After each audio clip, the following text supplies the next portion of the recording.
One day in, one day out, on top, then you're down. The highs and the lows keep swirling. Walk these streets like you're beat, then rise up to meet the break that you need. It's coming, just hold on.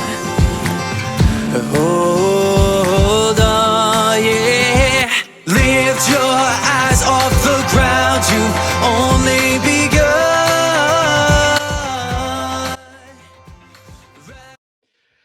And joining the show now is my good friend from north of the border, Davin deKergommeaux, ladies and gentlemen, one of the world's best whiskey writers and probably the best human being in all of whiskey. Davin, good to see you, brother. How you doing? Well, other than blushing from that introduction, I'm doing well. How are you doing, Fred? Oh, it's always good to see you. I wish we were in front of each other sharing a dram and just, talking about old times. We had more fun the last time we got together, didn't we? Holy crap. Yeah. That was a Yeah. lot. To recap, in case you all didn't see this, we did you know what? Actually, I have the video. I might be able to show it. I've got the full video of it. We did this Canadian whiskey versus straight whiskey or something like that. And it was just basically you and I just shooting the shit. It was Mutt and Jeff, yeah. Yeah, it was really fun. it was a good time. Poor old Paul Clark, he was moderating that, and I think that we just kept riffing off each other. And yeah, I wouldn't want to moderate the two of us. So yeah. Paul had a tough job. Yeah, we're not that moderate. No, we're not. So when we look at the state of the climate here right now, I mean, my heart just goes out to you. You got a new book out. You can't really talk about it because, well, you can't go anywhere, and not only that, bookstores are closed. I mean, what do you do? It is really, really difficult. And, honestly, the book launched 1 week ago, well, a week ago tomorrow. And yeah, Fred, as well as anyone, that the best way to sell a book is to shake someone's hand. And we just can't, I haven't even been out of my house. So it's really quite difficult. And, but on the other hand, I mean, we've put a lot of years of work into this book, but on the other hand, I think about all the people who are, in the hospitality industry, for example, who are losing their businesses. I think about people in distilling who are getting by on just a mere pittance, and now they can't open their visitor centers, and they're having a hard time selling their spirits. And it's just I think a lot of people are a lot worse off than I am.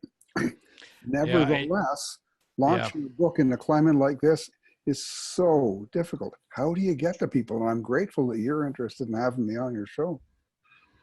Well, that's a no-brainer. I mean, you're one of my best buds in the world, so well, we do get on. Yeah.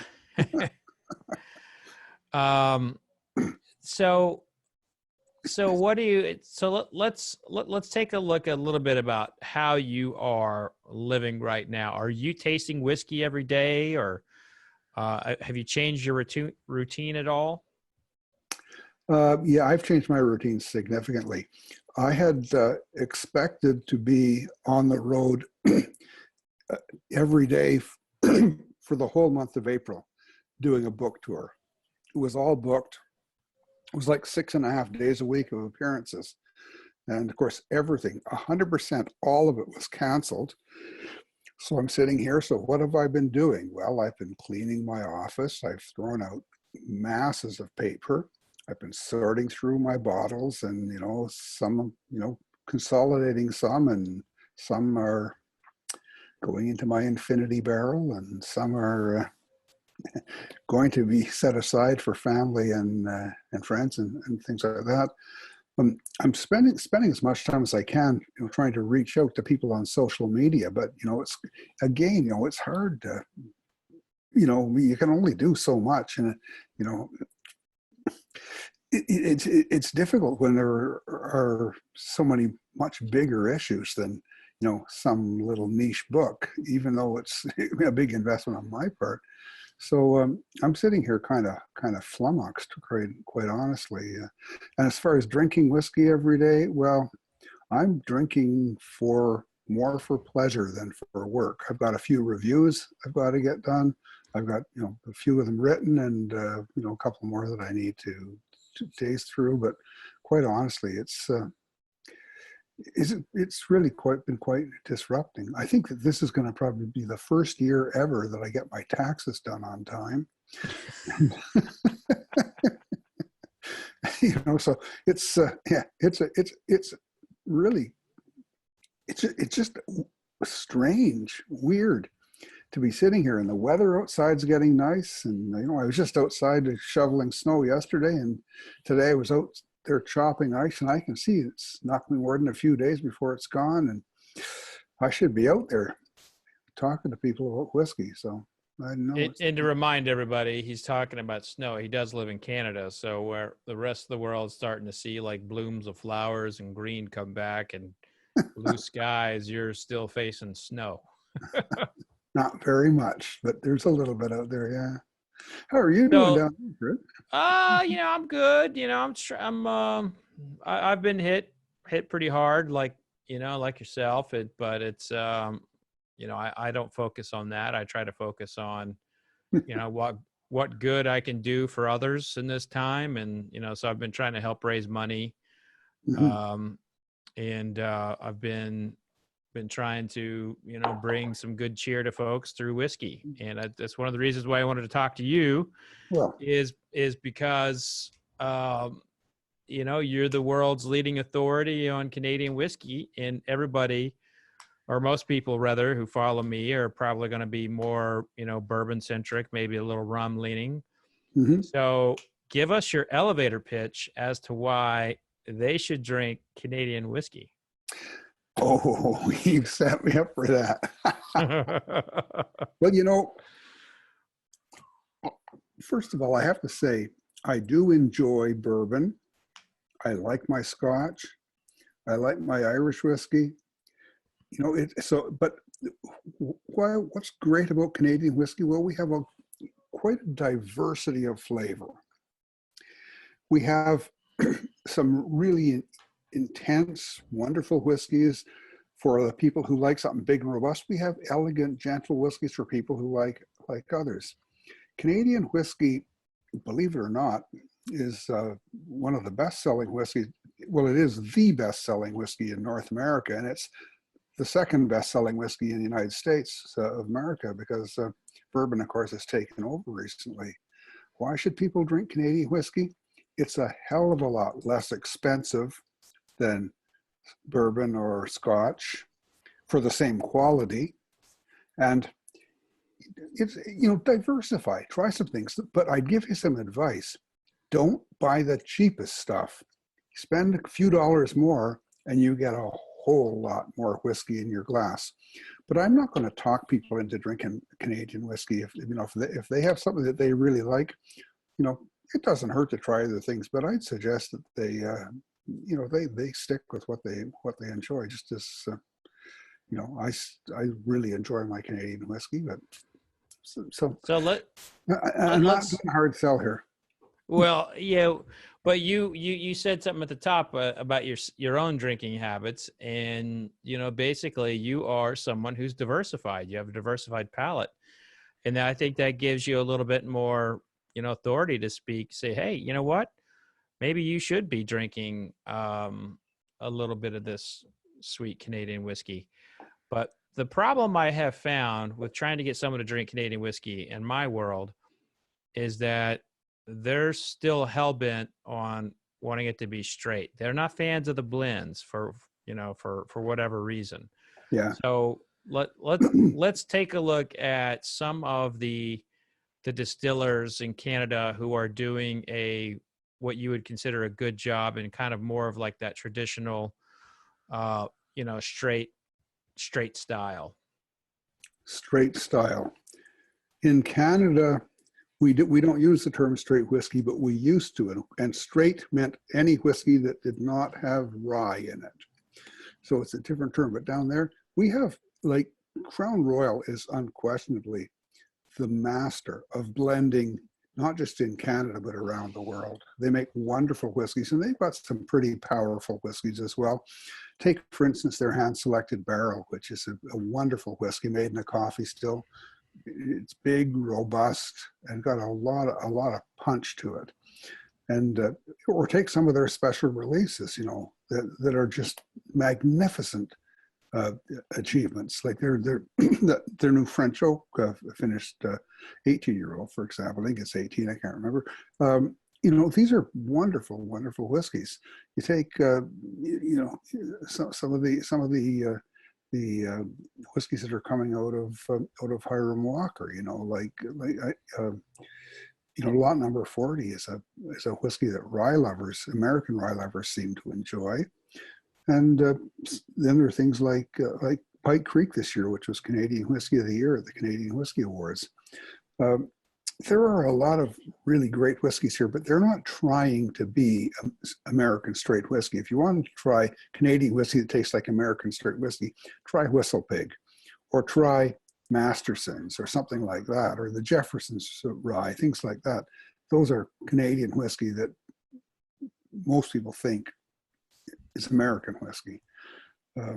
It's a different thing. We're not trying to be bourbon, and we're not trying to be rye. We're our own thing, and we make whiskey our own way, and people up here really like it. So go ahead and break into the Canadian way, like the 9.09% and all that good jazz. Well, 9.09, that really is kind of addressing American tax laws, which give us a tremendous tax break if we include some American spirit in the whiskey. So for inexpensive Canadian whiskeys that are shipped in huge volumes to the United States, it makes sense to add in some American spirit and get a massive tax break. For the high-end whiskeys, it doesn't make as much sense. In Canada, you know, what they might do is they might make the whiskey two different ways. One of them using the 9.09 for sale in the States. Black Velvet's a perfect example of a whiskey that does that. Then in Canada, they don't bother putting in the 9.09. They just make it the way, you know, with nothing but Canadian whiskey in there. So it's kind of, people really seem focused on that. And I don't know. I mean, I understand that people, you know, can get stuck in a loop and things like that. But to me, I'm not buying a process. I'm buying a flavor. I'm buying something that excites my palate, that is authentic. Now, I know that when that law was introduced, and I believe it was Sam Bronfman from Seagram's who was instrumental in getting that rule introduced. At that point, Crown Royal started putting some American spirit in their whiskey that they were shipping to the States. And I remember I talking to the guy who was the blender back then, and he was saying, you know, it really didn't make any difference, because yes, we put American spirit in our Crown Royal, but then we adjusted some of the other components and we tasted them back and forth, and it wasn't until we couldn't tell the difference that we would release it and ship it to the States. So it's kind of semantics to some degree. I mean, if you're buying a process, then you want that. But remember, to a large extent, the reason we love those processes is because marketing has spent a lot of money and a lot of time convincing us that that is the correct way to make whiskey, when indeed there is no correct way. All I care about is the dance it does on my tongue. There we go. To that tax point you were bringing up, you know, a lot of this, it always goes back to that kind of skirmish between the Canadian distillers and the American distillers in the 1800s, when they were going to pass the Bottle and Bond Act. You know, I don't that point of whiskey history is when the Canadians decided that, you know what, screw straight whiskey, we're blenders, and the Americans it became to the, got to the point where blend was a dirty word. So, it's fascinating when you see, and it's marketing, right? It was marketing from Absolutely. that time, and it's marketing today. But, But blending means a different thing in America. In Canada, a blend is made up of nothing but whiskey. In the United States, a blend can contain up to 80% neutral spirits. Which not well, even, so blend. So I think this is also where we get a little lost in the conversation, is that there are styles of blends, like blends of straights, that are just whiskeys. And that, in fact, is like, something like barrel bourbon, or, I got a bottle right here that's, I think it's a blend of straights. Let me look here. Yeah, let's see. Yeah, you know what? It doesn't matter. But there's all kinds of people who are blending bourbon and rye together, and they are following a little bit of that, style that Canadians really perfected. So, with no grain neutral spirit whatsoever. yeah, I agree with you on that. But the reality is that a lot of the American blends do, like Seagram 7, for example, 3 million cases a year made with grain neutral spirits, or not even grain necessarily, made with neutral spirits, 80% neutral spirits. And I think people have looked at that, looked at those things, and then they look at Canada and they look at that 9.09% regulation, and they just dismiss it based on based on thinking about it rather than actually tasting it. So, Yeah. I'm not, I have to be honest, I started out as a Scotch snob, real Scotch snob, and you couldn't, you couldn't get me to drink Canadian whiskey. But once I started tasting the good stuff and realized, hey, you know what, this costs about 20% of what I'd pay for a Scotch of the same quality. I kind of started to look at it a little more seriously and just kind of got into it. You know what I mean? Really, a lot of it is what you enjoy. What you think. I mean, they talk about cellar palate. People come to think that the whiskey they drink the most is the best whiskey. That's the way whiskey should be. And that's, I guess, one reason why it's good to taste all different kinds of whiskey, so that you don't get captured by that. But winemakers know that they've got to taste other people's wine, because if not, they're going to lose track of their own wine, because they're going to come to love it. And I've really noticed that with the craft distilling movement. There are all these really young whiskeys out there that they're just fine, but they're not wonderful. But people who drink mostly that are starting to think, wow, this stuff is fabulous. This is fantastic. So I think it's good to diversify. But because it's blended, it does draw a bit of disdain in the States. In Canada, we don't call it blended. We just call it Canadian whiskey. Yeah. Yeah. Or just whiskey. I've heard it called just whiskey in those parts. We call it whiskey, but on the label it says Canadian whiskey. Right. Yeah. Or we call it rye when we go to a bar. Yeah. So let's talk about your book. You now this is the definitive guide for Canadian distilleries. Yeah, let me hold it up here. The definitive guide to Canadian distilleries. It's such a pretty cover. And I wrote that together. We really did work together on getting it done. I did most of the whiskey. He did the gin and the other spirits. I won't mention vodka, because I know that. I'm sorry, you cut out there, Davin. I'm sorry. What'd you say?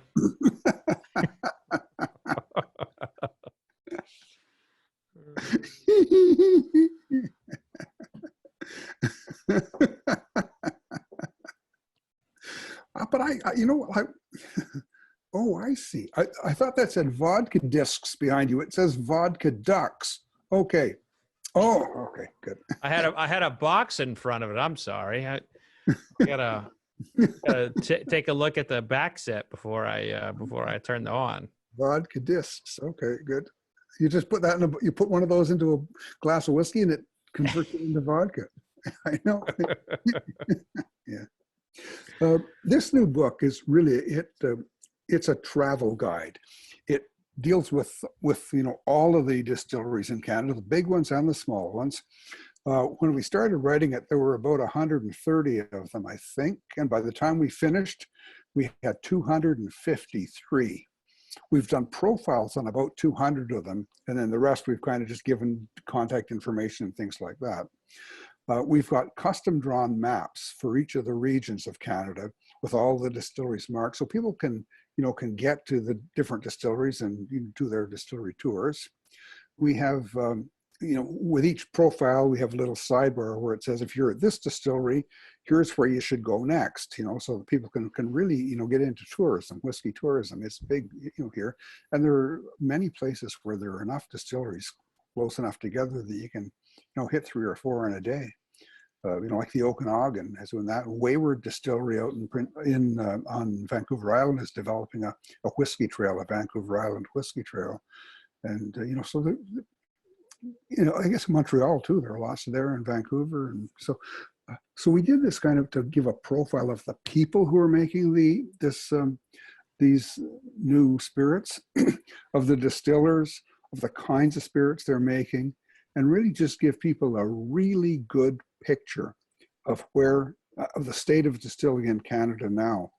And now 2019 was just there was just a real explosion in distilling then. Thank goodness that it slowed down now. So as I say, we were coming up to deadline. You know what a book deadline's like. They don't really move. And all of a sudden we had more distillers. We had to add 16 pages, and then we had to add 16 more pages. And it was just insane trying to get it all together.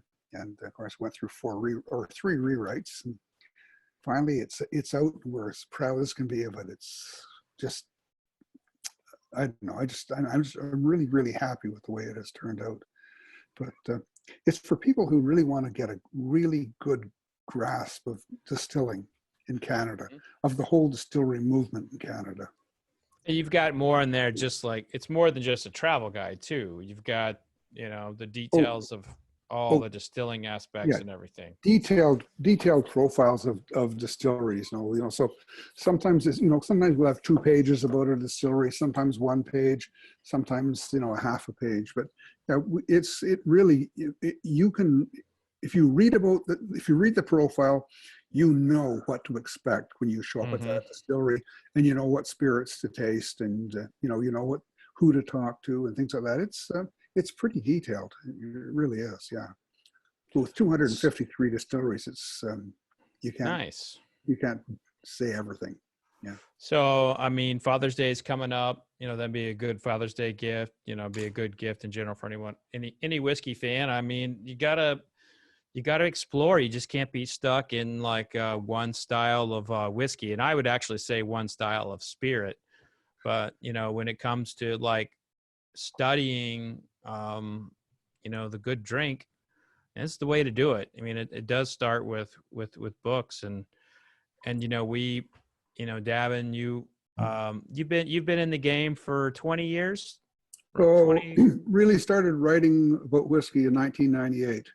Okay, so 30, a little more than 20, between 20 and 30. Let's say I got it 22 and a quarter. 22 and a quarter. Just, like a kid's birthday. So we met on a trip in Canada. I think it was Canadian Mist. Absolutely. That was the first time I met you. Yeah. And I was still I'd been at it a few years at that point, but that was kind of a like an awesome trip. Chuck Cowdery was on that. Yeah. It had the Shanken writer on there. It was we had a blast. Tim Laird was on that. We had a lot of fun, actually. Yeah. And that was that was my introduction to your wry sense of humor. Oh, that's a good pun there. A lot of people try to pull that one and it doesn't work. But yeah, I was setting it up. I set it up a little long, but anyway, so you've got right now, obviously people watching or listening can't necessarily go in, they can't go to these distilleries right now, is there a way folks can have their own whiskey trail through the bottle? Like, you know, do you got 10 must-have whiskeys every whiskey fan should have from Canada? Well, if I say 10, I could do that, yes. And then if you ask me again in a few minutes, I'll give you a different 10 because there are a lot of really good ones up here. I think whiskeys, you want to do your own at-home whiskey trail, then start in the Yukon with 2 brewers. Any of their single malts are great. They're single malt whiskey, but there might be a bit of malted rye or a bit of malted wheat in there. Then I would head straight down to Vancouver Island and stop at Shelter Point. And again, I would take one of their malt whiskeys, or excuse me, or one of their barley whiskeys. See, they make fabulous whiskey there, and they've been making it for a while. They grow their own barley right on their own farm. It's really great stuff. So I would go there. I think I would take I'd go south and take a little detour over to Sheringham Distillery, partly because it's a wonderful drive, and you can imagine that if you read the page in my book about Sheringham as you're tasting their whiskey. It's still fairly young, 3 years old or 4 years old now, but it's really good stuff. Then I would hop on over to Vancouver. In Vancouver, I'd stop first at Central City Brewing, and I'd get one of their Lohan McKinnon single malts, and I'd take that and try that because that's great. That's great stuff. So that you said that's in Central City? Central City, in Vancouver. Central City Brewers is a big beer company in Vancouver, and they have a distillery. So yeah, I would head there. Is there a distiller there named Flash? No, there's no Flash. The distiller there is named Stewart. All right. Well, you know, for those listening, if you get that reference, then you must be a comic book fan, because Flash lived in Central City. So, by golly. Well, when I was a kid, they didn't have printing, so they couldn't make comic books. So. Oh, come on now. Well, you grew up before the internet and so forth now. Yeah, I remember when they switched from pencils to pens. Did you have television in your day? I remember television. Yep, black and white. The screen was almost round. Yeah. Back in those days. Yeah. All right. Well, Davin, let's give the audience one last reason for them to come on over to Canadian Whiskey. Obviously, they're charmed by you. They're going to get your book. You gave them some good tips there, and you took on the 9.09% there pretty strong. So now you got everybody where you want them. Why should they come to Canadian Whiskey? Well, I think that it's good to try new things. I think if they try it and they try the good stuff, if they're not too cheap and drink the stuff that they drank in college, I think that they will enjoy it and they will see things. I think that people need to drink whiskey with an open mind and try Canadian whiskey. They're not all the same. There's immense diversity. So if you don't like one, that doesn't mean you don't like them all. So I think people should try it and just see, how does this help me appreciate all the things that I drink? Look for flavors. First of all, say, is there any nuttiness in this? Is there any sweetness in this? Can I taste some fruitiness in this? Any floral notes? How about some herbal notes and things like that? Because you'll find all of those in well-made Canadian whiskey. And I think it's a really good way to educate your palate, especially if you have a bourbon palate. Try something that just kind of is a little bit outside of your wheelhouse, but still, gives you that whiskey flavor, that whiskey rush, and lets you know that you're drinking real whiskey. I think that people should try it, and I think that if people don't want to try Canadian whiskey, that's entirely up to them. Well, I know what you say when there's not a camera on, so I think you were very gentlemanly with that that one. Oh, isn't that cool? The trouble is, Fred, that this is a bourbon show, and I really do enjoy bourbon. I don't know squat about bourbon, but That's not true. I've That's really not true. You like a lot about it. I really know that I've enjoyed a lot of bourbons. I really have. And I mean, I remember before bourbon was popular, that's a long time ago too. Well, 10 years ago anyway, drinking these 15, 20, 25-year-old bourbons, and they were staggering. They were so good. I even published some reviews of some of them. But so, yeah. That's what we would call the old days. Yeah. The old days are always better, by the way. Oh my gosh, right? Yeah. Always better. Yeah. Well, Davin, it's always a pleasure to have you, just to be in your presence. I love spending time with you, and I look forward to the next time where we can toast and share a dram together without the coronavirus. Take care, Fred. Thank you very much. I really enjoyed chatting with you. You too, brother. Cheers. Take care. Yep. Bye.